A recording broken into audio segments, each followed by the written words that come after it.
بسم اللہ الرحمن الرحیم نحمدہ ونصلی علی رسولہ الکریم اما بعد۔ سیرت النبی صلی اللہ علیہ وسلم کا یہ مبارک سلسلہ اللہ کے فضل و کرم سے جاری ہے۔ اللہ تعالی ہمیں اس پر عمل کرنے والا بنائے اور اس سے سبق سیکھنے والا بنائے۔ سیرت کا سبق جب بھی سنیں تو بہت اہتمام کے ساتھ سنا کریں، توجہ کے ساتھ سنا کریں، اس کے لیے پراپر وقت نکال کر سنا کریں، کوشش کریں اس کے نوٹس بنائیں، اپنے دوستوں کو متوجہ کریں۔ میں ہمیشہ یہ بات کہتا ہوں، یہ کوئی روٹین کا کورس نہیں ہے، کوئی ایک سیشن نہیں ہے، بلکہ یہ پورے معاشرے کو تبدیل کرنے کی ایک مہم ہے، چیزوں کو بہتر کرنے کی ایک مہم ہے۔ تو ہمیں یہ کوشش کرنی ہے کہ ہم اس پیغام کو جتنا خود عمل کر سکیں، پھر اس کو جتنا پھیلا سکیں، ہمیں اپنا حصہ اس میں شامل کرنا چاہیے۔ اور دوسرے نمبر پر درود شریف کا بہت زیادہ اہتمام رکھا کریں۔ اللہم صلی علی سیدنا و مولانا محمد وعلی آل سیدنا و مولانا محمد مبارک وسلم۔ پچھلے سبق میں ہم طائف کا واقعہ ہم نے شروع کیا تھا کہ رسول اللہ صلی اللہ علیہ وسلم کو جب مکہ مکرمہ میں آپ کو اندازہ ہو گیا جناب ابو طالب اور حضرت خدیجہ رضی اللہ تعالیٰ عنہ کی وفات کے بعد کہ اب مکہ کے لوگوں نے ستانے میں اور تکلیف دینے میں اور زیادہ اضافہ کر دیا ہے، تو لہٰذا کوئی ایسا مرکز تلاش کرنا چاہیے جو قریش کے لیے بھی اسٹریٹجیکلی اور اکنامکلی اور ڈیفنس کے اعتبار سے ایک اہمیت رکھتا ہو، تاکہ اگر وہاں پر مسلمانوں کی پوزیشن مضبوط ہوتی ہے تو قریش کمپرومائز کرنے پر تیار ہوں، اور جو سختیوں کا اور تکلیفیں پہنچانے کا جو سلسلہ شروع کیا ہوا ہے اس کے اندر کچھ کمی آئے۔ اس کے لیے حضور علیہ الصلاۃ والسلام نے طائف کا انتخاب کیا۔ طائف کے انتخاب کی کیا وجوہات تھیں، وہ خطہ کتنا اہم تھا، اس پر ہم پہلے تفصیل سے بات کر چکے ہیں۔ آپ علیہ الصلاۃ والسلام طائف تشریف لائے۔ ثقیف کے جو 3 بڑے سردار تھے، تینوں بھائی تھے، ان سے آپ نے ملاقات کی، لیکن انہوں نے بہت ہی برے طریقے سے رد عمل دیا، بہت برے طریقے سے رسپونڈ کیا۔ حضور علیہ الصلاۃ والسلام نے ان سے یہ کہا کہ ٹھیک ہے، اگر تم اسلام نہیں لاتے تو کم از کم اس معاملے کو خفیہ رکھو، اس معاملے کو یہیں دبا دو تاکہ یہ بات پھیلے نہیں اور ہماری مشکلات میں اضافہ نہ ہو۔ لیکن انہوں نے حضور علیہ الصلاۃ والسلام کی یہ بات کیا سنتے، اس پہ کیا عمل کرتے؟ انہوں نے اوباش لڑکے آپ کے پیچھے لگا دیے، بازاری قسم کے لوگ آپ کے پیچھے لگا دیے جو آپ کو تکلیف دینے لگے، پتھراؤ کرنے لگے، پتھر مارنے لگے، آپ لہو لہان ہو گئے، اور آپ ایک باغ میں جا کر، انگور کا ایک باغ تھا جہاں پر آپ نے جا کے پناہ لی تو ان لوگوں سے آپ محفوظ ہو سکے۔ وہاں پر جب آپ جا کر بیٹھے ہیں، اب یہاں تک کا جو واقعہ ہے اس پر ہم تفصیل سے بات بھی کر چکے ہیں، اس سے ہمیں کیا سبق ملتا ہے اس پر بھی ہم بات کر چکے ہیں۔ اب اس سے آگے کا واقعہ، آپ علیہ الصلاۃ والسلام باغ میں تشریف لائے تو یہ جو باغ تھا یہ اصل میں عتبہ بن ربیعہ اور شیبہ بن ربیعہ کا تھا۔ عتبہ اور شیبہ یہ 2 بھائی تھے، اور آپ جانتے ہیں، ہم اس کا تذکرہ پہلے پڑھ چکے ہیں کہ حضور علیہ الصلاۃ والسلام کے دشمنوں میں جو لوگ سر فہرست تھے ان میں سے یہ لوگ بھی تھے، عتبہ بن ربیعہ اور شیبہ بن ربیعہ۔ حضور علیہ الصلاۃ والسلام جب باغ میں گئے، یہ دونوں دور سے حضور علیہ الصلاۃ والسلام کو دیکھ رہے تھے۔ انہوں نے جب حضور کو اس حال میں دیکھا تو ان کو ترس آ گیا، ان کو رحم آ گیا۔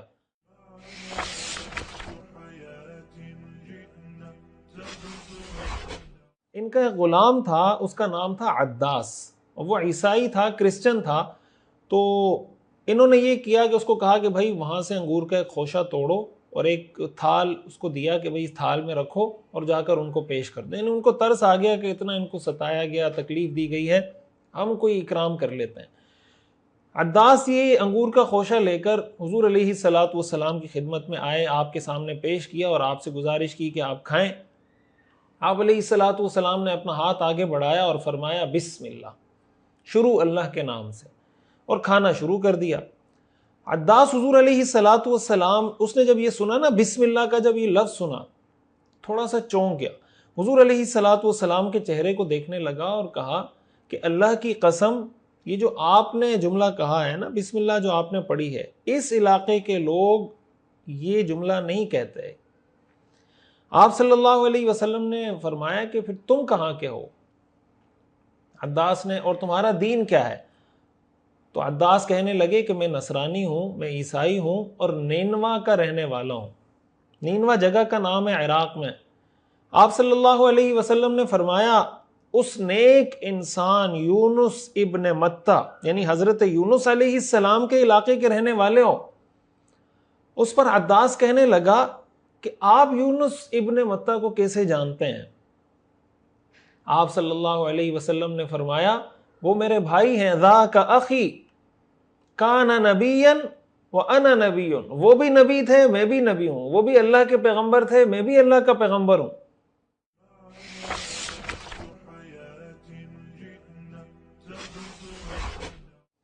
اب جب عداس نے یہ بات سنی تو روایات میں آتا ہے کہ انہوں نے حضور علیہ الصلاۃ والسلام کے سر پر، آپ کے ہاتھ پر، آپ کے قدم مبارک پر بوسہ دینا شروع کر دیا، آپ کو چومنے لگ گئے، یعنی ان کو پتہ چل گیا کہ یہ تو پیغمبر ہیں، نبی ہیں۔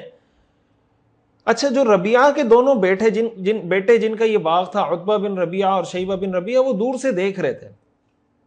ان میں سے ایک نے دوسرے بھائی کو کہا اما غلامک فقد افسدہ علیک، کہ بھائی تمہارے اس غلام کو بھی انہوں نے بگاڑ دیا۔ انہوں نے جب دیکھا نا کہ وہ چوم رہے ہیں، حضور کے ہاتھ چوم رہے ہیں، سر چوم رہے ہیں، ان کو پتہ چل گیا کہ بھائی یہ بھی ان کے گرویدہ ہو گئے۔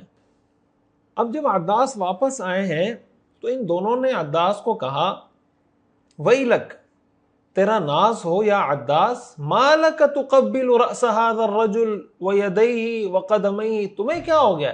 کبھی اس کا سر چوم رہے ہو، کبھی اس کے ہاتھ چوم رہے ہو، کبھی اس کے پیر چوم رہے ہو، کیا ہو گیا تمہیں؟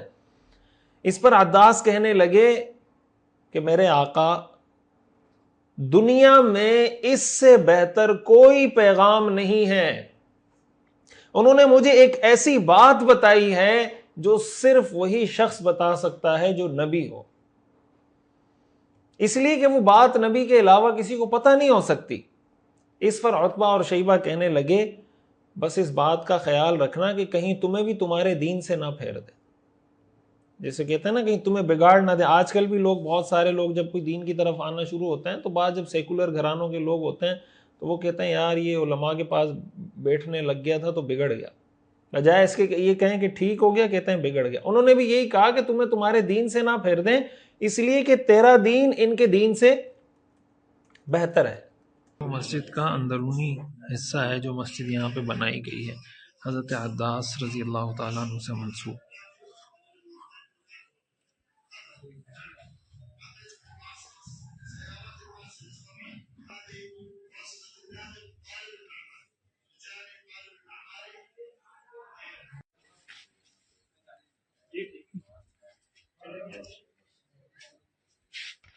اس باغ کے بارے میں بتایا جاتا ہے کہ آپ صلی اللہ علیہ وسلم نے آرام فرمایا تھا، یہ وہ باغ ہے اور اسی کے قریب مسجد عداس بنائی گئی، بالکل تقریباً متصل ہے اس باغ کے مسجد عداس سے۔ وہ اس مقام پر یا اس مقام پر حضرت عداس رضی اللہ تعالیٰ عنہ نے اسلام قبول کیا تھا۔ یہیں آپ نے انگور جو آپ کو انہوں نے پیش کیا، آپ نے انگور تناول فرمائے تھے۔ انگور کی طرف سے نہیں، انگور کی طرف۔ یہ مسجد عداس کے بارے میں یہاں بورڈ لگا ہوا ہے جس میں تفصیل لکھی ہوئی ہے، اور یہ بھی کہ آثار قدیمہ کے طور پر اس کو یہاں کی حکومت نے محفوظ کیا ہوا ہے، ہیریٹیج کمیشن۔ اچھا، اسی واقعے کے حوالے سے مسند احمد کی ایک روایت ہے، عبد الرحمن بن خالد ابن ابی جبل العدوانی یہ کہتے ہیں کہ میرے والد نے مجھے بتایا کہ جب آپ صلی اللہ علیہ وسلم طائف کے لوگوں کے پاس مدد طلب کرنے کے لیے آئے، سپورٹ حاصل کرنے کے لیے آئے، تو میں نے ثقیف کے مشرقی علاقے میں رسول اللہ صلی اللہ علیہ وسلم کو دیکھا کہ آپ عصا کا، لاٹھی کا سہارا لیے ہوئے کھڑے ہیں، اور میں نے اس وقت حضور علیہ الصلاۃ والسلام کو سنا کہ آپ نے سورۃ والطارق کی تلاوت شروع کی۔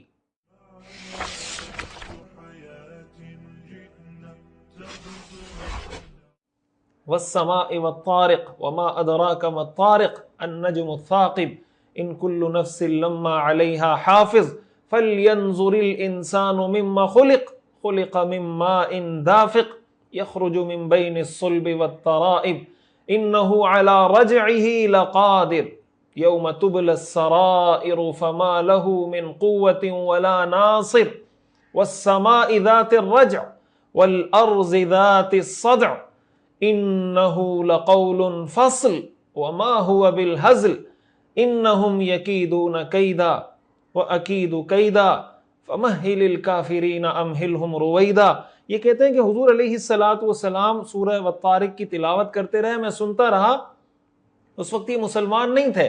یہ کہتے ہیں جب میں مسلمان ہوا ہوں بعد میں تو یہ سورت مجھے پہلے سے یاد تھی، اور اس لیے یاد تھی کہ میں نے رسول اللہ صلی اللہ علیہ وسلم کو یہ سورت طائف میں پڑھتے ہوئے سنا تھا۔ تو تو یہ کہتے ہیں کہ مجھے ثقیف کے لوگوں نے بلایا اور پوچھنے لگے کہ تم نے کیا سنا ہے اس شخص سے. میں نے ان کے سامنے والطارق کی جو صورت ہے وہ سنا دی. تو وہاں جو قریش کے لوگ بیٹھے تھے وہ کہنے لگے نحن اعلم بصاحبنا، ہم اپنے اس ساتھی کو، یعنی یہ تو ہمارے قبیلے کا آدمی ہے، قریشی ہیں، ہم اپنے اس قریشی دوست کو زیادہ بہتر جانتے ہیں تم سے. لو كنا نعلم ما يقول حقا لتبعناہ، اگر ہم ان کو حق پہ سمجھتے تو ہم ان کی پیروی کرتے، ہم ان کو فالو کرتے. تو ہم تم سے زیادہ بہتر ان کو جانتے ہیں، جب ہم ان کی پیروی نہیں کر رہے تو تم ان کی پیروی کیوں کرتے ہو؟ ہم زیادہ جانتے ہیں تو جو بات ہم کر رہے ہیں تمہیں وہ بات ماننی چاہیے. مسند احمد کے اندر یہ روایت موجود ہے. بہرحال یہ حضرت عداس رضی اللہ تعالیٰ عنہ ظاہر ہے کہ اس موقع پر مسلمان ہو گئے. تو آپ دیکھیں، ایک تو یہ ایک اچیومنٹ، رسول اللہ صلی اللہ علیہ وسلم طائف تشریف لائے، ٹھیک ہے سب لوگوں نے ریجیکٹ کر دیا، سپورٹ نہیں کیا اور بہت برے طریقے سے بیہیو کیا، لیکن اسی میں سے اللہ تعالیٰ نے ایک شخص کو پیدا کر دیا جس نے حضور علیہ الصلوۃ والسلام کو پہچان لیا.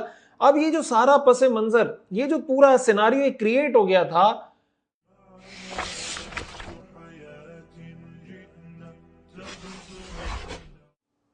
حضرت زید بن حارثہ رضی اللہ تعالی عنہ وہ حضور علیہ الصلوۃ والسلام کے ساتھ تھے. اب وہ حضور کے ساتھ ڈسکس کرنے لگے، پریشانی کا اظہار کرنے لگے کہ اب ہم نے یہاں سے تو جانا ہے مکہ، تو مکہ میں داخل کیسے ہوں گے؟ اب جب یہ بات اتنی پھیل گئی ہے، وہاں جائیں گے، ان کو بھی پتہ چل گیا ہوگا، داخل کیسے ہوں گے؟ آپ صلی اللہ علیہ وسلم نے فرمایا یا زید ان اللہ جاعل لما ترى فرجا وان اللہ ناصر دینہ ومظہر نبیہ. اے زید پریشان ہونے کی بات نہیں، تمہیں یہ جو حالات نظر آ رہے ہیں اللہ اسی میں سے کوئی راستہ نکالے گا، اللہ اسی میں سے مشکل سے نکلنے کی کوئی راہ نکالے گا. وَإِنَّ اللَّهَ نَاصِرٌ دِينَهُ، اللہ اپنے دین کی ضرور مدد کرنے والا ہے. وَمُظْهِرٌ النَّبِيَّ، اللہ اپنے نبی کو ضرور غلبہ عطا کرنے والا ہے، لہٰذا تمہیں پریشان ہونے کی ضرورت نہیں ہے. اب آپ رسول اللہ صلی اللہ علیہ وسلم کی اس ایک جملے کو دیکھیں کہ آپ تھوڑا سا اس پس منظر کو ذہن میں لائیں کہ کس برے طریقے سے بیہیو کیا تھا طائف کے لوگوں نے. مطلب کوئی سوچ سکتا ہے کتنے برے طریقے سے ریئیکٹ کیا تھا، رسپونڈ کیا تھا انہوں نے. لیکن حضور علیہ الصلوۃ والسلام کا اللہ پر توکل دیکھیں، اللہ پر اعتماد دیکھیں، اللہ پہ یقین دیکھیں کہ بھائی اللہ ہماری مدد ضرور کرے گا، اللہ اس دین کو ضرور غالب کرے گا، کوئی مایوسی کی بات نہیں. انہ لا ییأس من روح اللہ الا القوم الکافرون، اللہ فرماتے ہیں اللہ کی رحمت سے مایوس نہیں ہوتے مگر کافر. تو اللہ کے پیغمبر تو مایوسی کا سوال ہی نہیں پیدا ہوتا.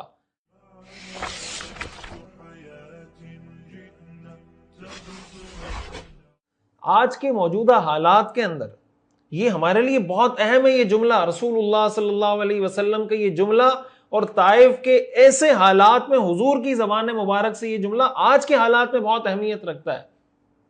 آج اگر آپ غزہ کے حالات دیکھیں، غزہ کے اندر کیسے قتل عام کیا جا رہا ہے، کس طریقے سے بچوں کو شہید کیا جا رہا ہے، خواتین کو، بزرگوں کو، ہسپتالوں کو، مسجدوں کو، ایمبولینسز کو، صحافیوں کو، ریسکیو کا کام کرنے والی ٹیموں کو، مطلب کسی کو نہیں چھوڑا.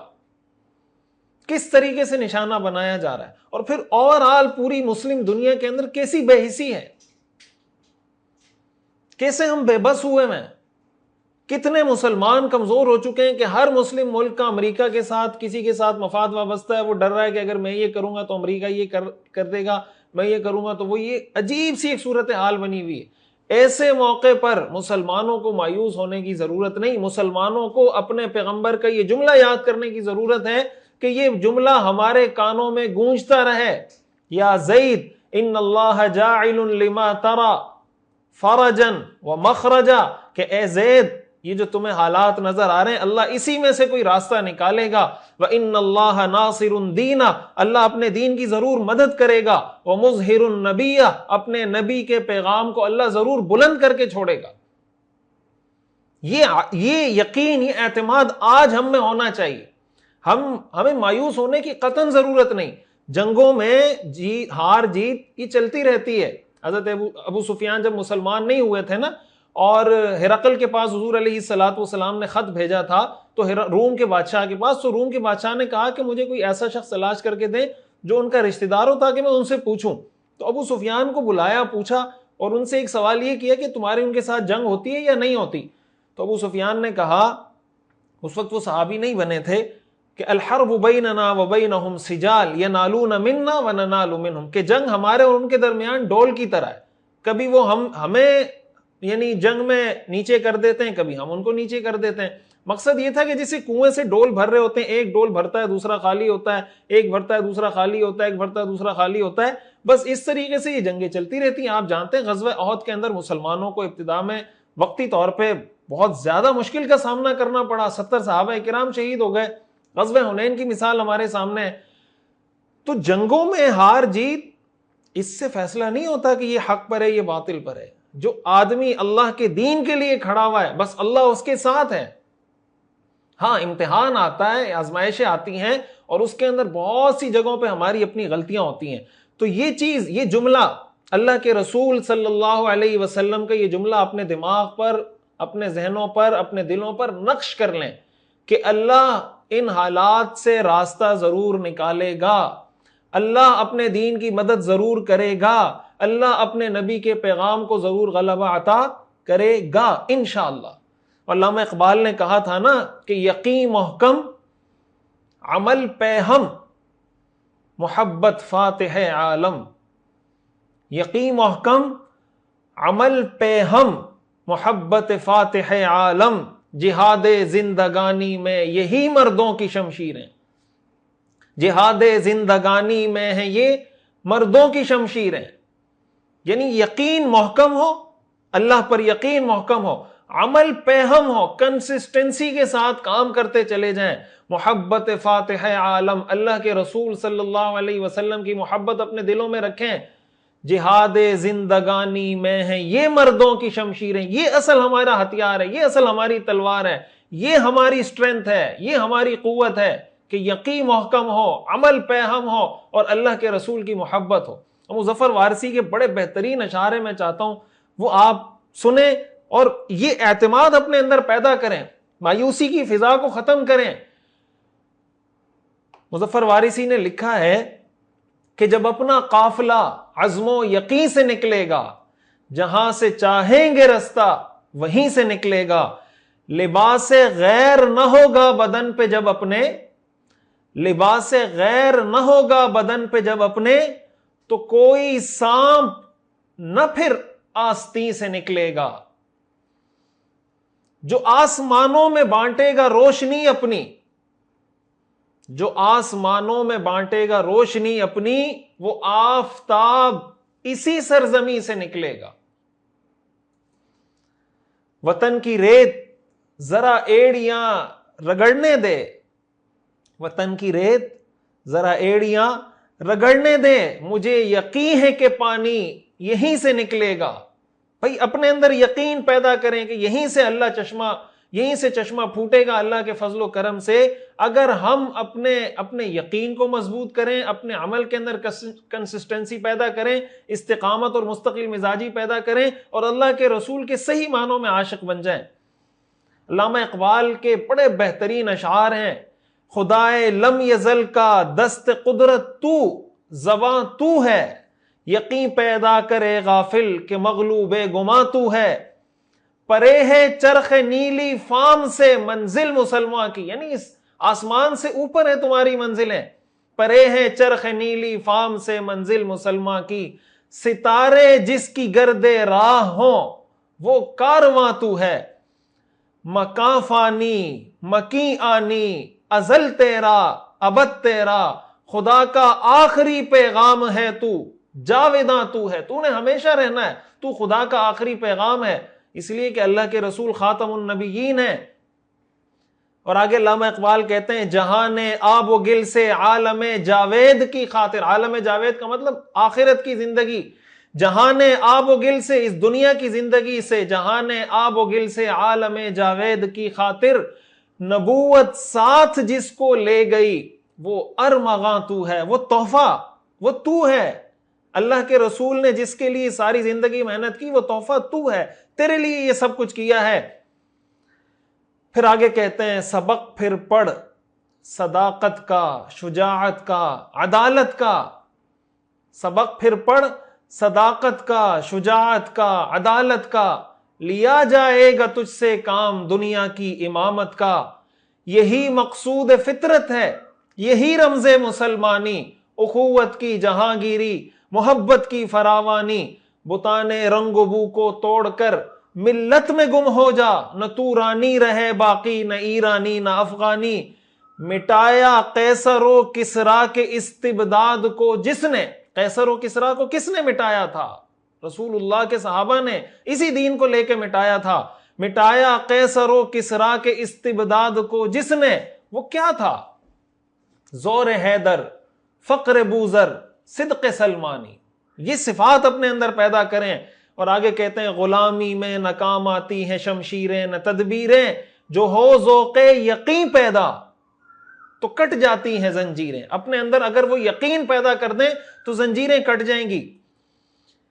اور آگے کہتے ہیں ولایت، پادشاہی، علم اشیاء کی جہانگیری، یہ سب کیا ہیں؟ فقط ایک نقطہ ایمان کی تفسیریں۔ براہیمی نظر پیدا مگر مشکل سے ہوتی ہے، وہ ابراہیمی نظر پیدا کریں، چیزوں کو دیکھنے کا وہ پیراڈائم پیدا کریں جو ابراہیمی پیراڈائم ہو۔ براہیمی نظر پیدا مگر مشکل سے ہوتی ہے، ہوس چھپ چھپ کے سینوں میں بنا لیتی ہے تصویریں۔ کسی کی تصویر اس کا مال ہے، کسی کا بت اس کی عزت اس کی شہرت ہے، کسی کا بت، الگ الگ بت ہم نے دلوں میں بنائے ہوئے ہیں۔ براہیمی نظر پیدا مگر مشکل سے ہوتی ہے، ہوس چھپ چھپ کے سینوں میں بنا لیتی ہے تصویریں۔ اسی کا وہ حصہ ہے یقین محکم عمل پہ ہم، محبت فاتح عالم، جہاد زندگانی میں ہے یہ مردوں کی شمشیر ہے۔ اور ایک بڑا بہترین شعر ہے علامہ اقبال کا، اسی کا ایک آگے تسلسل اس میں آتا ہے کہ جہاں میں اہل ایمان صورت خورشید جیتے ہیں، خورشید سورج کو کہتے ہیں، جہاں میں اہل ایمان مسلمان دنیا میں سورج کی مانند ہیں، جہاں میں اہل ایمان صورت خورشید جیتے ہیں، ادھر ڈوبے ادھر نکلے، ادھر ڈوبے ادھر نکلے۔ اسی لیے علامہ اقبال نے یہ کہا تھا کہ نہیں نا امید اقبال اپنی کشت ویراں سے، ذرا نم ہو تو یہ مٹی بڑی زرخیز ہے ساقی۔ ان ساری باتوں کا خلاصہ، اصل میں یہ ساری باتیں اللہ کے رسول صلی اللہ علیہ وسلم کے اس جملے کی تفسیر ہے، یا زید ان اللہ جاعل لما ترى فرجا ومخرجا وان اللہ ناصر دینہ ومظہر النبی۔ اے زید یہ جو مشکل حالات نظر آ رہے ہیں اللہ اسی میں سے رستہ نکالے گا، مجھے یقین ہے چشمہ یہیں سے نکلے گا، اور اللہ ضرور اپنے دین کی مدد کرے گا، اور اپنے نبی کے پیغام کو اللہ ضرور غالب کر کے رہے گا۔ اس لیے ہمیں حکمت عملی بنانی چاہیے، فیوچر پلاننگ کرنی چاہیے، منصوبہ بندی کرنی چاہیے، چیزوں کو اس کی ریئل سچویشن کے اندر دیکھ کر اینالائز کر کے صحیح تجزیہ کر کے مستقبل کی منصوبہ بندی کرنی چاہیے۔ لیکن مایوسی کی اسلام کے اندر ہرگز اجازت نہیں۔ یہ سیرت کا بہت اہم سبق ہے، یہ بات یاد رکھیں۔ یہ سیرت کا ہم سبق پڑھ رہے ہیں، یہ جو کورس کر رہے ہیں، اس کا بنیادی مقصد سیرت سے حاصل ہونے والے اسباق ہیں کہ اس سے ہمیں کیا سیکھنے کو ملتا ہے۔ تو یہ ایک ایسا اہم پیغام ہے جس کو ہم نے خود بھی اپنے دل و دماغ میں پیوست کرنا ہے، بٹھانا ہے، اپنے بچوں کو، آنے والی نسلوں کو، اپنے شاگردوں کو، اپنے دوستوں کو، اپنے فیملی ممبرز کو، سب تک سیرت کے اس پیغام کو پہنچانا ہے۔ بہرحال حضرت عداس رضی اللہ تعالیٰ عنہ کے حوالے سے ہم نے یہ بات پڑھی کہ رسول اللہ صلی اللہ علیہ وسلم سے جو ان کی ملاقات ہوئی، جو ساری گفتگو ہوئی، روایات سے معلوم یہ ہوتا ہے کہ شاید بعد میں حضرت عداس کی حضور علیہ السلام سے دوبارہ کوئی ملاقات نہیں ہو سکی تھی۔ غزوہ بدر کے موقع پر روایات میں آتا ہے کہ جب عتبہ اور شیبہ، ظاہر یہ سردار تھے نا مشرکین مکہ کے، یہ بھی اس میں گئے تھے جس میں مارے گئے بدر کے اندر، تو عتبہ اور شیبہ یہ مشرکین کے لشکر میں شامل ہو کر حضور علیہ السلام سے جنگ کرنے کے لیے نکلے۔ تو حضرت عداس کو بھی انہوں نے کہا بھائی تم بھی ہمارے ساتھ چلو۔ اس پر حضرت عداس نے ان کو کہا کہ کیا تم اس شخص سے جنگ کرنے جا رہے ہو جس کو میں نے تمہارے باغ میں دیکھا تھا؟ اللہ کی قسم اس کے سامنے تو پہاڑ آ جائے وہ بھی نہیں ٹک سکتے۔ اس پر عتبہ اور شیبہ کہنے لگے تیرا ناز ہو، تجھ پر بھی اس نے اپنی زبان سے جادو کر دیا، معاذ اللہ۔ یعنی ماننے کے لیے تیار نہیں تھے، اسی اپنی سرکشی کے اندر اور اپنے اسی ظلم کے اندر چلتے چلے جا رہے تھے۔ اب اس واقعے کے اندر ہمارے لیے سیکھنے کی بہت ساری چیزیں ہیں۔ ایک دو تین چیزیں تو ہم پہلے ذکر کر چکے، ایک اور اہم بات جو ہمیں سیکھنے کو ملتی ہے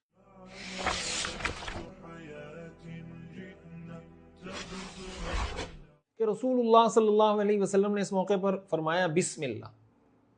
اب دیکھیں حضور علیہ الصلوۃ والسلام کو یہ ساری تکلیف کس وجہ سے پہنچی تھی؟ اللہ کا نام لینے کی وجہ سے، ایک اللہ کی عبادت کی طرف لوگوں کو بلایا تو یہ ساری تکلیف پہنچی تھی۔ ایسے موقع پر آدمی کہتا ہے کہ یار بس ٹھیک ہے، اب تو کم از کم فی الحال وقتی طور پر اللہ کا نام نہ لو ورنہ اور مسائل پیدا ہو جائیں گے۔ لیکن اللہ کے رسول صلی اللہ علیہ وسلم کی جو سنت تھی کہ آپ کھانا کھانے سے پہلے بسم اللہ پڑھتے تھے، کوئی بھی چیز جب آپ کھاتے تھے تو آپ کی سنت تھی کہ آپ اس سے پہلے بسم اللہ ضرور پڑھا کرتے تھے، تو آپ نے اپنی اس سنت کو ترک نہیں کیا، وہاں پر بھی بسم اللہ پڑھی۔ حالانکہ اس چیز کا خطرہ موجود تھا کہ اس بسم اللہ پڑھنے کی وجہ سے بھی ہو سکتا ہے مسئلہ پیدا ہو جائے، یہ جو انگور لے کر آیا ہوا ہو سکتا ہے یہ کہے کہ بھائی یہ تو وہی بندہ ہے جو پیچھے ساری کہانی اس کو معلوم ہوگی، تو مشکلات کھڑی ہو سکتی ہیں۔ لیکن رسول اللہ صلی اللہ علیہ وسلم نے اپنی سنت کو ترک نہیں کیا۔ اس میں ہمارے لیے سیکھنے کی چیز ہے، ہمارے لیے سیکھنے کی چیز کیا ہے کہ بعض اوقات ہم لوگ دین کے کام کو، دین کی بات کو، سنت پر عمل کرنے کو اس لیے چھوڑ دیتے ہیں کہ یار لوگ کیا کہیں گے، یار وہ بولے گا یار یہ تو مولوی بن گیا، یہ تو ملا ہو گیا، پتہ نہیں اس نے داڑھی رکھ لی۔ داڑھی لوگ اس لیے نہیں رکھ رہے ہوتے کہ داڑھی رکھوں گا لوگ بولیں گے یہ ملا ہو گیا۔ تو بھائی ان چیزوں سے ہم کب نکلیں گے؟ یہ تو سیرت کا سب سے اہم پیغام یہ ہے کہ اللہ کے رسول نے اس چیز کی کبھی کوئی پرواہ نہیں کی کہ لوگ کیا کہیں گے۔ اگر آپ اس کی پرواہ کرتے تو آپ مجھے بتائیں قدم قدم پر، لمحہ بلمحہ کتنی مشکلات آپ کو فیس کرنی پڑی ہیں، کتنے تانے سننے پڑے ہیں، کتنے برے برے القابات سے آپ کو انہوں نے نوازا کہ بھائی ساحر ہے، شاعر ہے، مجنون ہے، معاذ اللہ۔ حضور علیہ الصلوۃ والسلام نے کیا کبھی اس کی پرواہ کی؟ بعض اوقات یہ ہوتا ہے کہ ہم اپنے لباس پر ہمیں شرم محسوس ہو رہی ہوتی ہے، بعض اوقات ہمیں کسی سنت پر عمل کرتے ہوئے شرم محسوس، تو بھائی اپنے دین کو فخر کے ساتھ سیکھیں، اڈاپٹ کریں، یہ سب سے سپیریئر دین ہے، اس سے بہتر دین کوئی نہیں ہو سکتا۔ اس لیے سنتوں کو کبھی اس وجہ سے ترک نہ کریں کہ یار وہ کیا کہے گا، فلاں کیا کہے گا، فلاں کیا کہے گا۔ یہ رسول اللہ صلی اللہ علیہ وسلم کے اس طرز عمل سے ہمیں سیکھنے کو ملتا ہے۔ اور ایک اور چیز جو ہمیں سیکھنے کو ملتی ہے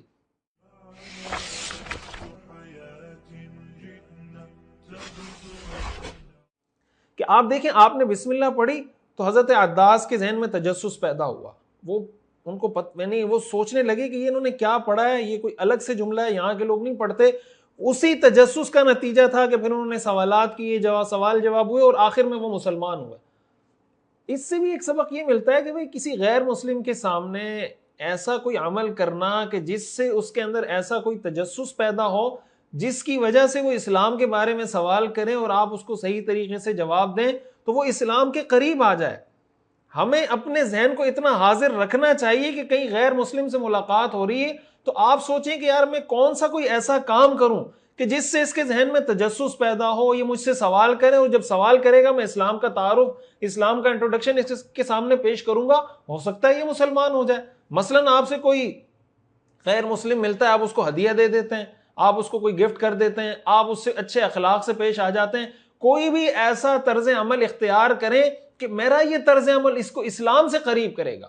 آج ہماری صورتحال کیا ہے؟ سیرت سے دور ہونے کی وجہ سے کہ شاید لوگ قرآن پڑھ کر دین کے قریب آتے ہیں لیکن ہماری حرکتیں دیکھ کر لوگ دین سے دور ہو جاتے ہیں۔ کیا ہمیں سیرت سے یہ سیکھنے کو ملتا ہے؟ یہ سیرت پڑھنے کا مقصد میں بار بار عرض کرتا ہوں محض واقعات پڑھنا نہیں ہے، سیرت پڑھنے کا مقصد اپنی اصلاح کرنا ہے۔ آج سے اس بات کی نیت کیجئے کہ میں اپنے عمل سے، اپنے کردار سے، اپنی گفتگو سے، اپنے طور اطوار سے، اپنے بیہیویئر اور ایٹیٹیوڈ سے اپنے آپ کو اس طریقے سے پیش کروں گا کہ میں صرف ایک فرد نہیں ہوں، میں ایک شخص نہیں ہوں، بلکہ میں اسلام کا ریپریزنٹیٹو ہوں، میں اسلام کا ترجمان ہوں۔ میں کوئی ایسا اپنے آپ کو پیش کروں کہ لوگ اسلام کے بارے میں سوال کریں، میں ان کو جواب دوں اور وہ اسلام میں داخل ہو جائیں۔ یہ بھی ایک عمل ہے، یہ بھی ایک حکمت عملی ہے جو ہمیں اس واقعے سے سیکھنے کو ملتی ہے۔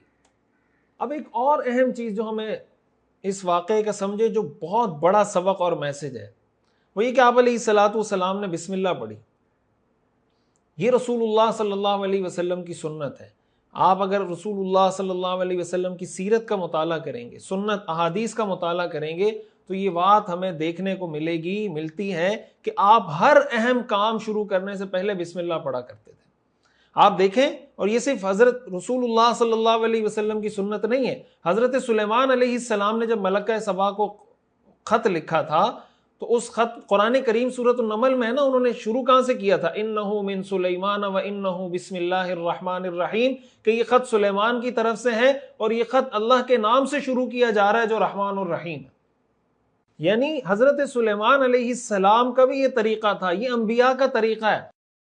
اب اس سے جو ایک اہم چیز ہمیں سیکھنے کو ملتی ہے وہ یہ ملتی ہے کہ ہمیں بھی اس چیز کا اہتمام کرنا چاہیے۔ میں یہاں پر چند وہ دعائیں آپ کے سامنے رکھنا چاہوں گا اور اس نیت سے رکھنا چاہوں گا کہ یہ دعائیں آپ یاد بھی کریں، بچوں کو بھی یاد کروائیں، اپنے شاگردوں کو، گھر والوں کو، کوشش کریں پیغام کو، دین کے پیغام کو عام کریں گے تو معاشرے میں خود بخود بہتری آئے گی۔ تو یہ دعائیں یاد کریں، سیکھیں اور اس پر عمل کرنے کی کوشش کریں۔ ظاہر ہے یہ سیرت کا بہت اہم حصہ ہے، اس لیے کہ ساری پریکٹیکل چیزیں کہ ہم اس کو اپنی زندگی کے اندر لے کر آئیں۔ رسول اللہ صلی اللہ علیہ وسلم نے جب روم کے بادشاہ کو خط لکھا تھا نا، ہرقل کو، جس کا میں نے ابھی تذکرہ کیا، اس کا آغاز بھی آپ علیہ الصلوۃ والسلام نے بسم اللہ الرحمن الرحیم سے کیا تھا۔ صحیح مسلم کی ایک حدیث ہے، رسول اللہ صلی اللہ علیہ وسلم نے ارشاد فرمایا اذا کان جنح اللیل او قال امسیتم، آپ نے فرمایا کہ جب شام ہو جائے فکفوا صبیانکم، تو اپنے بچوں کو روکو، فإن الشیطان ينتشر حینئذ، اس لیے کہ اس وقت شیطان پھیل جاتے ہیں، فإذا ذهب ساعة من الليل، پھر جب رات کا کچھ حصہ گزر جائے، فخلوہم، پھر اپنے بچوں کو چھوڑ دو، وأغلقوا الابواب، دروازے بند کرو۔ اب یہ سنیں، وأغلقوا الابواب واذکروا اسم اللہ، دروازہ بند کرو اور اللہ کا نام لو، یعنی بسم اللہ پڑھ کر دروازہ بند کرو۔ فإن الشیطان لا يفتح بابا مغلقا، اس لیے کہ شیطان بند دروازہ نہیں کھول سکتا۔ اور آپ نے فرمایا وَأَوْكُوا قِرَبَكُمْ، اپنے مشکیزوں کو ڈھک دو، کوئی مشکیزہ ہے، کوئی برتن ہے، کوئی کولر ہے، اس کو ڈھک دو، وَاذْكُرُوا اسْمَ اللَّهِ، اور بسم اللہ پڑھو، وَخَمِّرُوا آنِيَتَكُمْ وَأَوْكُوا قِرَبَكُمْ، اور اپنے مشکیزوں کے منہ کو بند کر دو، مشکیزہ ہے تو منہ کو بند کر دو، کوئی بوتل ہے تو ڈھکن لگا کے اس کو بند کر دو، کولر ہے تو اس کو بند کر دو، وَاذْكُرُوا اسْمَ اللَّهِ، اور اللہ کا نام لو، یعنی بسم اللہ پڑھو، وَخَمِّرُوا آنِيَتَكُمْ، اپنے برتنوں، کوئی پتیلا ہے، کوئی دودھ رکھا ہوا ہے، کوئی بھی چیز رکھی ہوئی ان کو ڈھک دو، وَاذْكُرُوا اسْمَ اللَّهِ، اور اللہ کا نام لو، یعنی بسم اللہ پڑھ کر یہ برتنوں کو ڈھکو، وَلَوْ أَن تَعْرُضُوا عَلَيْهَا شَيْئًا، اگرچہ تمہیں چوڑائی میں کوئی چیز اس پہ رکھنی پڑے، یعنی اگر آپ پتیلا ہے اور اس پہ کوئی ڈھکن رکھنے کے لیے، ڈھکنے کے لیے نہیں ہے، تو آپ کوئی لمبی سی کوئی چیز اٹھا کر اس پہ چوڑائی میں رکھ دیں، کم از کم ایک سبب کے درجے میں، کہ بھائی میرے پاس چونکہ اس کا ڈھکن موجود نہیں ہے، اس کا کیپ موجود نہیں ہے، تو میں نے ایک لکڑی اس کے اوپر رکھ دی، باقی اللہ تعالیٰ اس کی حفاظت کریں گے۔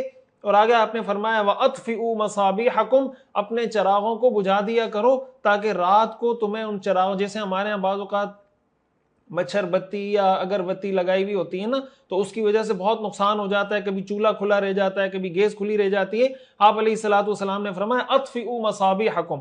اب یہ جو حدیث ہے، اب آپ دیکھیں حضور علیہ الصلوۃ والسلام فرما رہے ہیں دروازے بند کرو تو بسم اللہ پڑھو، برتن اگر کوئی بوتل ہے اس پہ آپ اس کو ڈھکن لگا رہے ہیں تو بسم اللہ پڑھو، برتن کو ڈھک رہے ہیں تو بسم اللہ پڑھو۔ اس کا کیا مقصد ہے کہ جو بھی کام آپ شروع کریں بسم اللہ پڑھیں۔ اور اس میں ایک اہم میسج یہاں پر یہ بھی ہے کہ جب مغرب کی اذان ہوتی ہے، اسی لیے علماء فرماتے ہیں کہ مغرب کی اذان کے وقت بچوں کو گھر سے باہر نہ چھوڑا کریں، مغرب کی اذان کے وقت بچوں کو گھر میں ہی رہنے دیا کریں، گھر میں رہنے نہیں دیا کریں، ان کو روکا کریں، بچوں کی ایسی تربیت کریں کہ جب مغرب کی اذان ہو تو وہ باہر گلی میں کھیلیں نہیں، وہ گھر میں موجود ہوں۔ ہاں آپ نے فرمایا کہ جب تھوڑا حصہ گزر جائے، نہیں مغرب کی نماز ہو جائے، 15-20 منٹ، آدھا گھنٹہ گزر جائے، پھر آپ بچوں کو اگر باہر چھوڑتے ہیں کہ بھائی وہ چلے جائیں، کھیل رہے ہیں کوئی خریداری کے لیے، یہ جو وقت ہے رسول اللہ صلی اللہ علیہ وسلم نے فرمایا ایسے موقع پر اپنے بچوں کو گھروں میں رکھا کرو، اس لیے کہ شیطان پھیل رہے ہوتے ہیں ایسے موقع پر، اور ظاہر ہے جب شیطان پھیل رہے ہوتے ہیں تو وہ نقصان پہنچانے کی کوشش کریں گے۔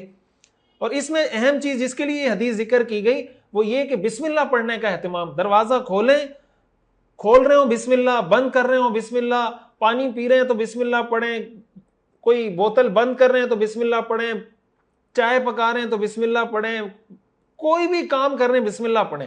اب دیکھیں کھانا کھانے سے پہلے جو بسم اللہ پڑھی جاتی ہے، اس کے حوالے سے رسول اللہ صلی اللہ علیہ وسلم کی کچھ احادیث۔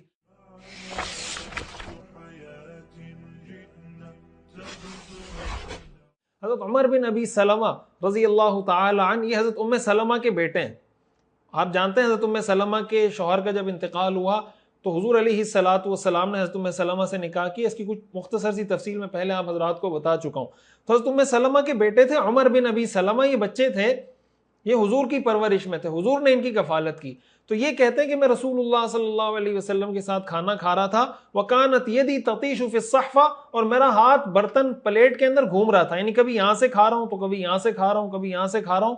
رسول اللہ صلی اللہ علیہ وسلم نے فرمایا، یا غلام، اے لڑکے، سم اللہ، بسم اللہ پڑھو، وَكُلْ بِيَمِينِكَ، دائیں ہاتھ سے کھاؤ، وَكُلْ مِمَّا يَلِيكَ، اپنے سامنے سے کھاؤ۔ 3 نصیحتیں آپ نے کی، بسم اللہ پڑھو، دائیں ہاتھ سے کھاؤ، اپنے سامنے سے کھاؤ۔ یہ تربیت اپنے بچوں کی بھی کریں اور اپنی بھی کریں۔ بعض اوقات جب والدین کو کہا جاتا ہے وہ کہتے ہیں یار بچے ہیں، بڑے ہوں گے تو خود ٹھیک ہو جائیں گے۔ بھائی یہی موقع ہے، اللہ کے رسول نے یہ بچے کی تربیت کی کہ بسم اللہ پڑھو، دائیں ہاتھ سے کھاؤ، اپنے سامنے سے کھاؤ۔ یہ باتیں ان کے اندر ایسی ان کو سکھا دیں کہ یہ ان کی فطرت بن جائے کہ اس کے علاوہ کوئی کر رہا ہو تو ان کو برا لگے، ان کو پتہ چلے کہ یار یہ کوئی غیر فطری طریقہ ہے۔ اسی کے ساتھ ساتھ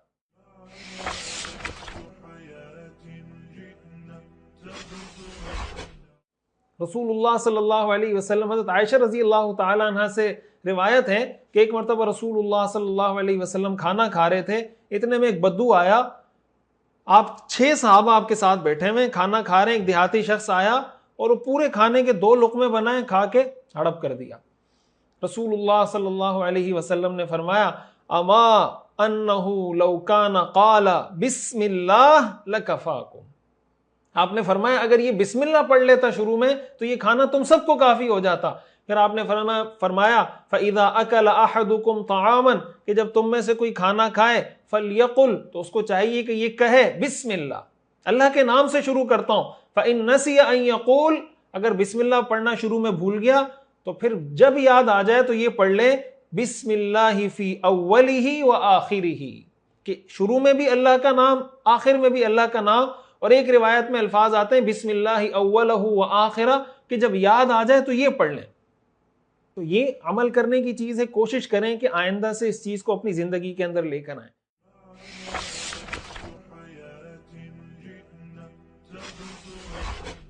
ایک اور دعا، گھر میں داخل ہونے کی جو دعا ہے، حدیث کے اندر، سنن ابو داؤد کے اندر حدیث ہے، رسول اللہ صلی اللہ علیہ وسلم نے فرمایا، اذا ولج الرجل فی بیتہ، جب انسان اپنے گھر میں داخل ہوتا ہے، جب کوئی شخص اپنے گھر میں داخل ہو تو اس کو چاہیے کہ یہ کہے اللہم انی اسألک خیر المولج، یا اللہ میں تجھ سے خیر کے ساتھ داخل ہونے کا سوال کرتا ہوں، وخیر المخرج، اور خیر کے ساتھ باہر نکلنے کا سوال کرتا ہوں۔ آگے کیا ہے؟ بسم اللہ ولجنا و بسم اللہ خرجنا، اللہ کا نام لے کر میں داخل ہوتا ہوں، اللہ کا نام لے کر میں گھر سے باہر نکلتا ہوں، وعلی اللہ ربنا توکلنا، اور اللہ پر جو ہمارا رب ہے اس پر ہم توکل کرتے ہیں۔ آپ نے فرمایا ثم لیسلم علی اہلی، پھر اپنے گھر والوں کو سلام کرے۔ گھر میں داخل ہونے کا طریقہ کیا ہے کہ جب گھر میں داخل ہوں تو پہلے یہ دعا پڑھیں، دایاں پیر گھر میں رکھیں، یہ دعا پڑھیں اللہم انی اسألک خیر المولج وخیر المخرج، بسم اللہ ولجنا وبسم اللہ خرجنا وعلی اللہ ربنا توکلنا، اور اس کے بعد گھر والوں کو کہیں السلام علیکم ورحمۃ اللہ۔ یہ سنت طریقہ ہے گھر میں داخل ہونے کا۔ اب اس دعا کو بھی دیکھیں شروع کہاں سے ہو رہا ہے، بسم اللہ ولجنا وبسم اللہ خرجنا، اس کا مطلب گھر سے داخل ہوں تب بھی بسم اللہ۔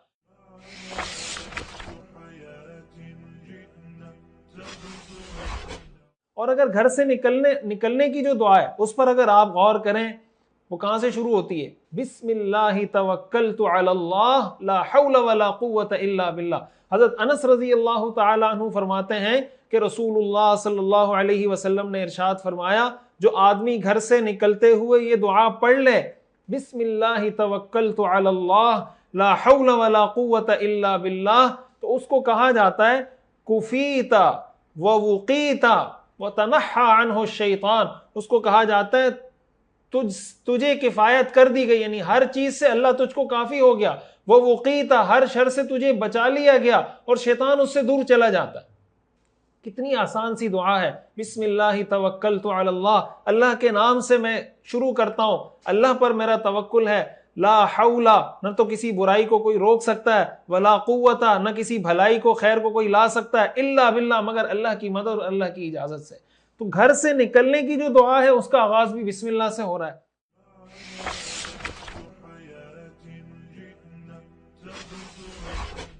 اب حدیث میں آتا ہے، حضرت جابر رضی اللہ تعالیٰ عنہ فرماتے ہیں کہ میں نے رسول اللہ صلی اللہ علیہ وسلم کو یہ فرماتے ہوئے سنا، آپ نے فرمایا اذا دخل الرجل بیتہ، جب آدمی گھر میں داخل ہوتا ہے، فذکر اللہ عند دخولہ وعند طعامہ، گھر میں داخل ہوتے وقت بھی بسم اللہ پڑھ لے، کھانا شروع کرتے ہوئے بھی بسم اللہ پڑھ لے، تو شیطان کہتا ہے لا مبیت لکم ولا عشاء، اس گھر میں نہ تمہیں رات گزارنے کی جگہ ملے گی نہ کھانا ملے گا، یعنی یہاں سے کوچ کر جاؤ۔ اس لیے جب گھر میں داخل ہوا تو بسم اللہ پڑھ لی، کھانا کھانا شروع کیا تو بسم اللہ پڑھ لی، اب ہمارا اس میں کوئی عمل دخل نہیں ہو سکتا۔ اور آگے آپ نے فرمایا وَإِذَا دَخَلَ، کہ جب انسان گھر میں داخل ہوتا ہے فَلَمْ يَذْكُرِ اللَّهَ عِنْدَ دُخُولِ، اور گھر میں داخل ہوتے وقت بسم اللہ نہیں پڑھتا، اللہ کو یاد نہیں کرتا، تو شیطان کہتا ہے أَدْرَكْتُمُ الْمَبِيتَ، کہ رات کا گزارنے کی جگہ تو مل گئی، یعنی چونکہ گھر میں داخل ہوتے وقت اس نے اللہ کو یاد نہیں کیا، اب اس کے گھر میں ہم یہاں رہیں گے۔ وَإِذَا لَمْ يَذْكُرِ اللَّهَ عِنْدَ طَعَامِ، اور پھر اگر وہ کھانا کھاتے وقت بھی بسم اللہ نہیں پڑھتا تو شیطان کہتا ہے أَدْرَكْتُمُ الْمَبِيتَ وَالْعَشَاءَ، رات بھی یہاں گزارو کھانا بھی یہاں کھاؤ۔ اب جس شخص کے گھر میں شیطان رات گزار رہا ہو، جس شخص کے گھر میں کھانا کھاتے وقت شیطان اس کے ساتھ کھانا کھا رہا ہو، اس کے گھر میں کیا برکت ہوگی اور اس کے کھانے میں کیا برکت ہوگی۔ تو بسم اللہ پڑھنے میں اللہ نے یہ پاور رکھی ہے، یہ طاقت رکھی ہے کہ اللہ اس کی برکت سے شیطان سے حفاظت فرما دیتے ہیں۔ آپ کا گھر شیطان کے اثرات سے محفوظ ہو جائے گا، آپ کا کھانا شیطان کے اثرات سے محفوظ ہو جائے گا۔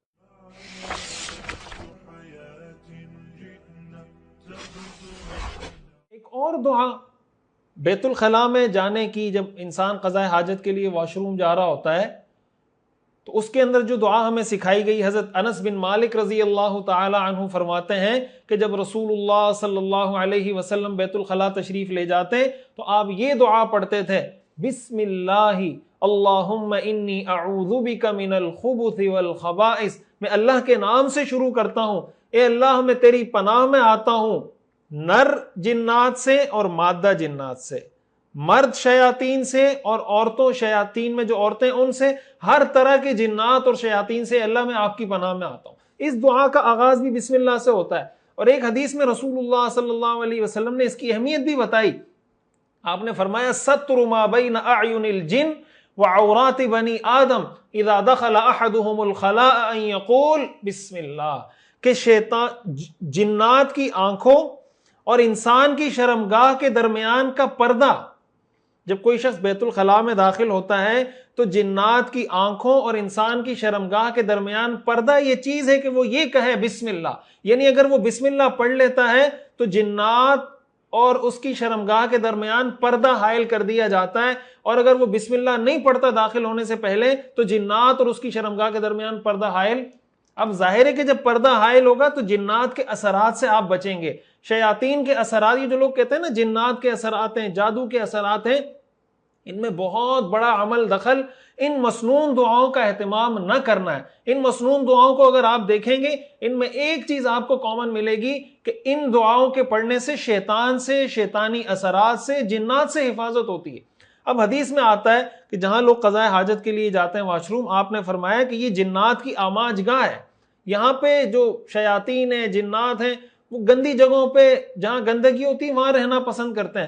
اب اگر کوئی وہاں داخل ہونے سے پہلے اللہ کی پناہ میں آ جاتا ہے، اللہم انی اعوذ بک من الخبث والخبائث، تو جنات اس کو تکلیف نہیں پہنچا سکیں گے۔ لیکن اگر وہ اللہ کی پناہ میں نہیں آتا تو ظاہر ہے جب داخل ہوگا اور اس کے درمیان کوئی پردہ بھی نہیں تو عین ممکن ہے اس کو نقصان پہنچائیں۔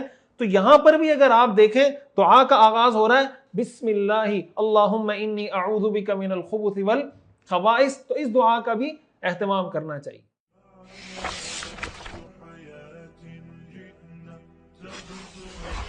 اسی کو سامنے رکھتے ہوئے علماء نے لکھا ہے کہ جب انسان لباس اتارے تو لباس اتارتے ہوئے بھی بسم اللہ پڑھ لینی چاہیے۔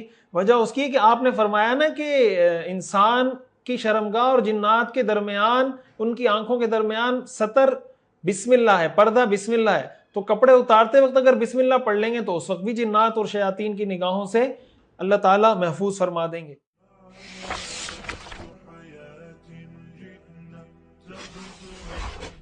اسی طرح وضو کے بارے میں تو حدیث ہے لا وضوء لمن لم یذکر اسم اللہ علیہ، کہ اس شخص کا کوئی وضو نہیں جس نے وضو کے شروع میں بسم اللہ نہیں پڑھی۔ ظاہر ہے اس کا مطلب یہ ہے کہ جو آدمی وضو کے شروع میں بسم اللہ نہیں پڑھے گا تو اس کا وضو اعلیٰ درجے کا، کمال درجے کا نہیں ہوگا، اس کو وہ اعلیٰ ثواب نہیں ملے گا جو اس شخص کو ملے گا جو بسم اللہ پڑھے۔ تو وضو شروع کرتے وقت بھی بسم اللہ پڑھنی چاہیے۔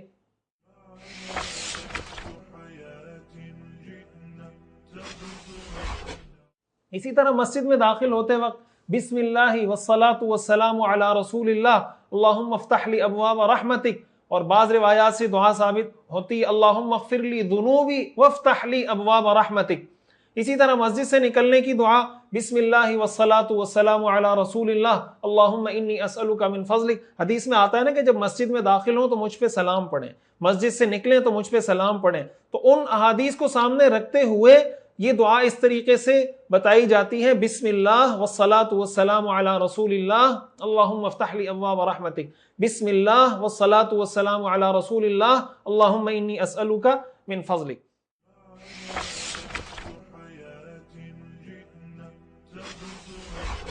اسی طرح سواری کی دعا، ہمارے ہاں سواری کی دعا پڑھی جاتی ہے نا، سب کو آتی ہے، سبحان الذی سخر لنا ھذا وما كنا له مقرنین وإنا إلی ربنا لمنقلبون۔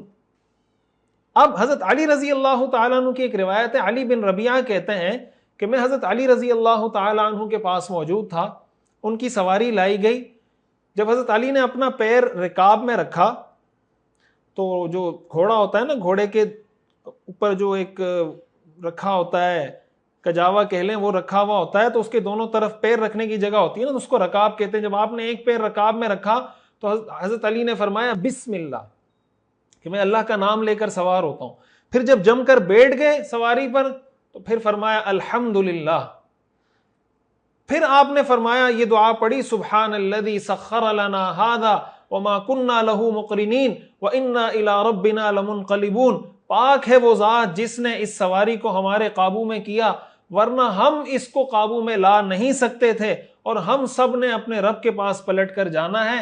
یہ دعا پڑھنے کے بعد حضرت علی رضی اللہ تعالیٰ عنہ نے 3 مرتبہ کہا الحمدللہ، 3 مرتبہ کہا اللہ اکبر، اور پھر اس کے بعد یہ دعا پڑھی سبحانک انی قد ظلمت نفسی فاغفر لی فإنہ لا یغفر الذنوب الا انت، کہ اللہ تو پاک ہے، بے شک میں نے ہی اپنی جان پر ظلم کیا ہے، اپنے حق میں زیادتی کی ہے، فاغفر لی، میرے گناہوں کو بخش دے، فإنہ لا یغفر الذنوب الا انت، اس لیے کہ گناہوں کو نہیں بخشتا کوئی نہیں بخش سکتا سوائے تیرے۔ علی بن ربیعہ کہتے ہیں اس کے بعد حضرت علی رضی اللہ تعالی عنہ ہنسنے لگے۔ میں نے کہا امیر المومنین آپ ہنس کیوں رہے ہیں؟ حضرت علی رضی اللہ تعالی عنہ نے فرمایا رأیت رسول اللہ صلی اللہ علیہ وسلم صنع کما صنعت، میں نے اللہ کے رسول کو دیکھا ہے اسی طرح انہوں نے کیا تھا جیسے میں نے کیا ہے، یعنی آپ نے یہ دعا پڑھی پھر آپ ہنسے، اس لیے میں بھی ہنس رہا ہوں۔ حضرت علی فرماتے ہیں جب میں نے حضور کو دیکھا تو میں نے اللہ کے رسول سے سوال کیا تھا من ای شیء ضحکت یا رسول اللہ، یا رسول اللہ آپ کیوں ہنس رہے ہیں؟ آپ علیہ الصلوۃ والسلام نے فرمایا ان ربک لیعجب من عبدہ اذا قال رب اغفر لی ذنوبی انہ لا یغفر الذنوب الا انت۔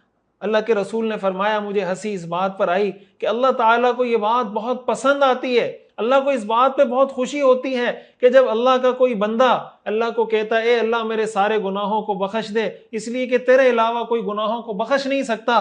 جب اللہ کا بندہ اللہ کے سامنے اس طریقے سے دعا مانگتا ہے تو اللہ کو اس بات سے بہت خوشی ہوتی ہے۔ تو مجھے یہ چیز یاد آئی جس سے میں ہنسنے لگا۔ حضرت علی رضی اللہ تعالیٰ عنہ فرماتے ہیں کہ میں اس موقع پہ اس لیے ہنس رہا ہوں کہ مجھے اللہ کے رسول صلی اللہ علیہ وسلم کی یہ بات یاد آ رہی ہے۔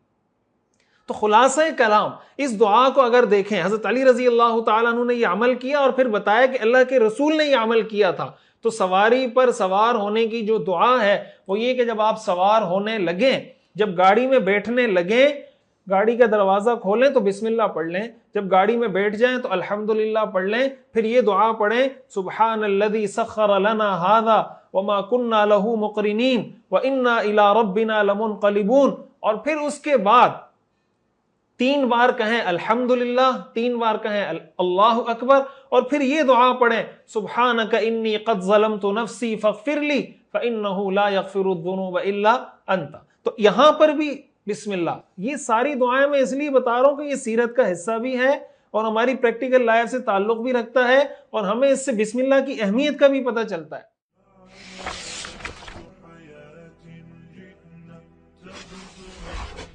میاں بیوی کے جو آپس کے تعلقات ہیں، حدیث میں آتا ہے، صحیح بخاری اور صحیح مسلم کی حدیث ہے، آپ صلی اللہ علیہ وسلم نے فرمایا اگر تم میں سے کسی کا اپنی اہلیہ کے پاس جانے کا ارادہ ہو اور وہ یہ پڑھ لے بسم اللہ اللہم جنبنا الشیطان وجنب الشیطان ما رزقتنا، کہ میں اللہ کے نام سے شروع کرتا ہوں، اے اللہ ہمیں بھی اور جو اولاد آپ نے ہمیں عطا کرنی ہے ہماری اس اولاد کو بھی یا اللہ شیطان کے شر سے محفوظ فرما۔ آپ صلی اللہ علیہ وسلم نے فرمایا کہ اگر اللہ نے ان کی قسمت میں اولاد لکھی ہو تو اللہ اس دعا کی برکت سے اس بچے کو بھی شیطان کے شر سے اور شیطان کے اثرات سے محفوظ کر لیتا ہے۔ اب یہاں پر بھی دیکھیں دعا کا آغاز کس سے ہو رہا ہے؟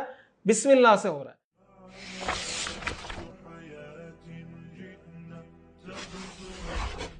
سوتے وقت کی جو دعا ہے، حدیث میں آتا ہے بسمک ربی وضعت جنبی وبک ارفعہ ان امسکتہا فرحمہا وان ارسلتہا فاحفظہا بما تحفظ بہ عبادک الصالحین، اے اللہ میں تیرے نام سے ہی اپنا پہلو رکھتا ہوں، وبک ارفعہ، تیرا نام لے کر ہی پہلو اٹھاؤں گا یعنی اٹھوں گا، ان امسکت نفسی فرحمہا، اگر آپ میری روح کو میری نیند کی حالت میں روک لیتے ہیں تو یا اللہ مجھ پہ رحم کرنا، وان ارسلتہا، اور یا اللہ اگر آپ واپس بھیج دیتے ہیں، فاحفظہا بما تحفظ بہ عبادک الصالحین، تو میری بھی ایسی ہی حفاظت کرنا، میری جان کی بھی ایسی ہی حفاظت کرنا جیسے آپ اپنے نیک بندوں کی کرتے ہیں۔ یہ دعا بھی بسم اللہ سے شروع ہوتی ہے، بسمک ربی وضعت جنبی وبک ارفعہ ان امسکتہا فرحمہا وان ارسلتہا فاحفظہا بما تحفظ بہ عبادک الصالحین۔ اور ایک اور دعا حضرت حذیفہ رضی اللہ تعالیٰ عنہ فرماتے ہیں کہ جب رسول اللہ صلی اللہ علیہ وسلم سونے کا ارادہ فرماتے ہیں تو آپ یہ دعا پڑھتے بسمک اللہم اموت و احیا، اور ایک روایت میں الفاظ آتے ہیں اللہم بسمک اموت و احیا، کہ اللہ تیرے نام سے، تیرے ہی نام سے، اے اللہ میں تیرے ہی نام پہ مرتا اور تیرے ہی نام پہ جیتا ہوں۔ تو یہاں پر بھی آغاز بسم اللہ سے ہو رہا ہے، بسمک سے ہو رہا ہے۔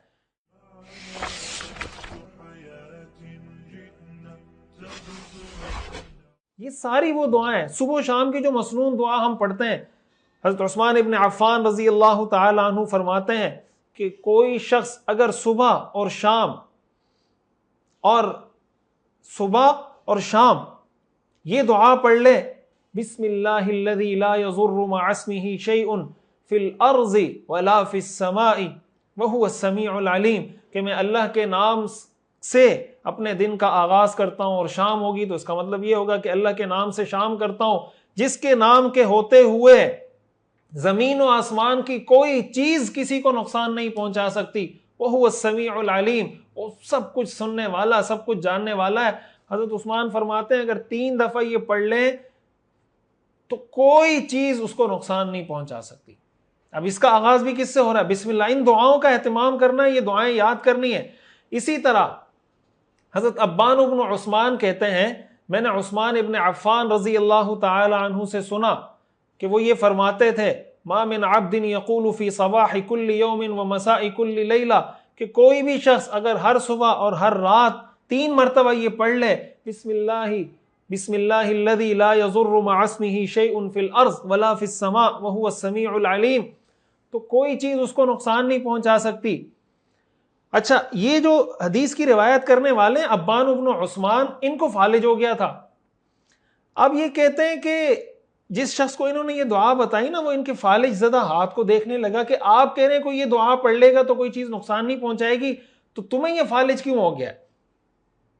تو اس پر حضرت ابان نے کہا اما ان الحدیث کما حدثتک، تم کیا دیکھ رہے ہو؟ ما تنظر، تم کیا دیکھ رہے ہو؟ یہ حدیث ایسے ہی ہے جیسے میں نے تمہیں بتائی ہے۔ وَلَكِنِّي لَمْ أَقُلْهُ يَوْمَئِذٍ لِيُمْضِيَ اللَّهُ عَلَيَّ قَدْرًا، لیکن اس دن میں یہ دعا پڑھنا بھول گیا تھا اور اللہ نے میری تقدیر میں یہ چیز لکھ رکھی تھی، یہ بیماری لکھ رکھی تھی، تو مجھ پہ یہ بیماری آ گئی۔ یعنی جس دن مجھ پہ فالج کا اٹیک ہوا ہے اس دن میں نے یہ دعا نہیں پڑھی تھی، جب جا کے مجھ پہ فالج کا اٹیک ہوا ہے۔ اتنا ان کا یقین اور ایمان مضبوط تھا ان دعاؤں پر۔ تو اس دعا کا بہت اہتمام کرنا چاہیے، بسم اللہ الذی لا یضر مع اسمہ شیء فی الارض ولا فی السماء وہو السمیع العلیم۔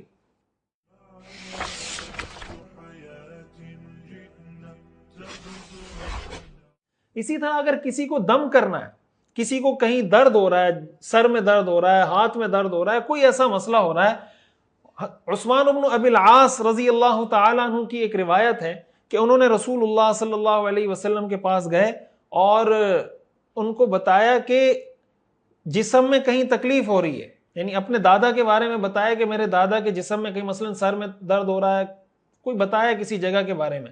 آپ صلی اللہ علیہ وسلم نے فرمایا جس جگہ درد ہو رہا ہے اس جگہ پر ہاتھ رکھو اور 3 مرتبہ کہو بسم اللہ، قل بسم اللہ ثلاثا، 3 مرتبہ بسم اللہ کہو اور پھر 7 مرتبہ یہ دعا پڑھو اعوذ باللہ وقدرتہ من شر ما اجد واحاذر، 7 مرتبہ یہ پڑھیں. اور ایک روایت میں آتا ہے کہ آپ نے فرمایا یہ کہو اعوذ بعزت اللہ وقدرتہ من شر ما اجد واحاذر، 3 دفعہ پڑھو بسم اللہ، 7 دفعہ پڑھو یہ اور پڑھ کر دم کر دو. یعنی رسول اللہ صلی اللہ علیہ وسلم نے جسم میں کہیں تکلیف ہو رہی ہو تو اس کے لیے آپ نے یہ دم سکھایا کہ یہ دم یہ پڑھ کر اس پر دم کر دیں تو انشاءاللہ اللہ تعالیٰ اس کی برکت سے اس مریض کو شفا عطا فرما دیں گے. تو آپ دیکھیں اس دم کا آغاز بھی کہاں سے ہو رہا ہے؟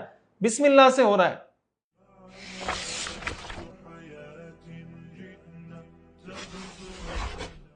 اور ایک اہم چیز جو ہم دیکھتے ہیں جب ہم عید کے موقع پر جانور ذبح کر رہے ہوتے ہیں یا ویسے ہی ہم گوشت کھا رہے ہوتے ہیں، مرغی ذبح کر رہے ہوتے ہیں، تو اگر کوئی جان بوجھ کر بسم اللہ پڑھنا، بسم اللہ چھوڑ دے، وہ مرغی حرام ہو جاتی ہے، وہ گائے، وہ بیل، وہ جو بھی کاٹا حرام ہو گیا. قرآن میں اللہ نے فرمایا لا تأکلوا مما لم یذکر اسم اللہ علیہ، جس جانور پر اللہ کا نام نہ لیا گیا ہو، یعنی جس کے ذبح کرتے وقت بسم اللہ اللہ اکبر نہ پڑھا گیا ہو، اس جانور کا کھانا حلال نہیں ہے. رسول اللہ صلی اللہ علیہ وسلم کے بارے میں آتا ہے، حضرت انس فرماتے ہیں کہ جب آپ کسی جانور کو ذبح کرتے تھے تو آپ پڑھتے تھے بسم اللہ اللہ اکبر، تو آپ جانور ذبح کرتے ہوئے بسم اللہ اللہ اکبر پڑھتے تھے.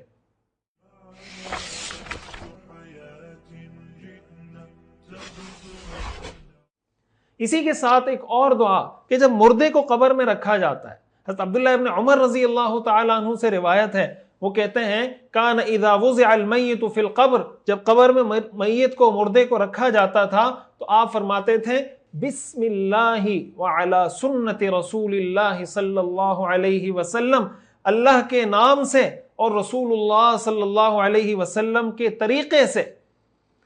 اور ایک روایت میں آتا ہے کہ آپ پڑھتے تھے بسم اللہ وعلی سنت رسول اللہ، اور ایک روایت میں آتا ہے بسم اللہ وباللہ وعلی ملت رسول اللہ، اور ایک دفعہ یہ بھی روایت میں آتا ہے بسم اللہ وباللہ وعلی سنت رسول اللہ، کہ اللہ کے نام سے، اللہ کی مدد سے اور رسول اللہ صلی اللہ علیہ وسلم کے طریقے سے میں اس مردے کو قبر میں رکھ رہا ہوں. یہ ساری یہ حدیث مرفوعاً بھی مروی ہے، موقوفاً بھی، یعنی بعض روایات میں آتا ہے کہ رسول اللہ صلی اللہ علیہ وسلم کا طرز عمل تھا، بعض روایات سے معلوم ہوتا ہے کہ حضرت عبداللہ ابن عمر رضی اللہ تعالیٰ عنہ کا طرز عمل تھا. بہرحال حدیث کے اندر یہ واقعہ اس طریقے سے موجود ہے. ان ساری دعاؤں کو اگر آپ سامنے رکھیں، ہمیں کیا معلوم ہوتا ہے کہ ہر اہم کام شروع کرنے سے پہلے بسم اللہ پڑھنا. کھانا کھائیں، پانی پئیں، گھر سے باہر نکلیں، گھر کے اندر داخل ہوں، جناب کمپیوٹر پہ کام کر رہے ہیں، کوئی بھی کام آپ کرنے جا رہے ہیں، کوئی بھی اہم کام، گھر میں کھانا پکا رہے ہیں، چائے پکا رہے ہیں، برتن دھو رہے ہیں، کوئی بھی کام شروع کرنے سے پہلے بسم اللہ پڑھنے کی عادت ڈالیں. رسول اللہ صلی اللہ علیہ وسلم نے جب حضرت عداس نے ان کو انگور کا خوشہ پیش کیا، وہاں پر بھی آپ نے بسم اللہ پڑھی، اور یہ ساری احادیث جو میں نے آپ کے سامنے پڑھی، ان سارے مواقع پر بھی آپ نے یہ بسم اللہ پڑھی. اور ہم سیرت اس لیے پڑھ رہے ہیں کہ ہم ان چیزوں کو اپنی زندگی میں لے کر آئیں. اللہ تعالی ہمیں ان باتوں پر عمل کرنے کی توفیق عطا فرمائے. مجھے یقین ہے، امید ہے، اس کے بہت سارے کارڈ بھی لوگوں نے چھاپے ہوئے ہیں، اس کے کارڈ چھپے ہوئے ہیں، آپ خود بھی اس کو لکھ کر پرنٹ کروا کر کہیں گھر پہ، کہیں گھروں میں لگا سکتے ہیں، اس کے کارڈ بنوا سکتے ہیں، لوگوں میں تقسیم کر سکتے ہیں، تاکہ زیادہ سے زیادہ لوگوں کو اویئرنیس ہو اور لوگوں کو پتہ چلے، ان سنتوں پر عمل کریں تو ہماری بہت سی مشکلات ان دعاؤں کا اہتمام کرنے سے ختم ہو سکتی ہیں. اللہ تعالی ہمیں سمجھنے کی اور عمل کرنے کی توفیق عطا فرمائے. آج جو ہم نے سبق سنا ہے، سیکھا ہے، اس کے حوالے سے چند سوالات میں آپ حضرات کے سامنے رکھتا ہوں، تو آپ نے اس کے جوابات دینے یہیں کمنٹ میں. پہلا سوال ہے، حضرت عداس کس علاقے کے رہنے والے تھے؟ شام، یمن یا نینوا؟ حضرت عداس اسلام سے پہلے کس مذہب پر تھے؟ یہودی تھے، عیسائی تھے یا مشرک تھے؟ حضرت عداس کے دل میں اسلام کے بارے میں جستجو کیسے پیدا ہوئی؟ رسول اللہ صلی اللہ علیہ وسلم کو بسم اللہ پڑھتے ہوئے سنا، رسول اللہ صلی اللہ علیہ وسلم کو نماز پڑھتے ہوئے دیکھا، رسول اللہ صلی اللہ علیہ وسلم کی زیارت کر کے۔ طائف میں رسول اللہ صلی اللہ علیہ وسلم نے کس سورت کی تلاوت کی تھی؟ سورۃ البروج، سورہ والطارق، یا پھر سورہ اخلاص؟ حضرت زید رضی اللہ عنہ کی پریشانی دیکھ کر رسول اللہ صلی اللہ علیہ وسلم نے کیا فرمایا تھا؟ اللہ تعالیٰ ضرور راہ نکالیں گے اور اس دین کو غالب کریں گے۔ اللہ تعالیٰ سے دعا کرو، نماز پڑھو۔ اپنے عمل سے غیر مسلم کو اسلام کے بارے میں سوچنے پر مجبور کرنا کیسا ہے؟ سنت ہے؟ جائز ہے؟ ناجائز ہے؟ بہت سی مسنون دعاؤں کا آغاز کس لفظ سے ہوتا ہے؟ بسم اللہ، اللہ اکبر، یا سبحان اللہ و بحمدہ؟ جنات کی آنکھوں اور انسانی شرمگاہ میں کیا چیز پردے کا کردار ادا کرتی ہے؟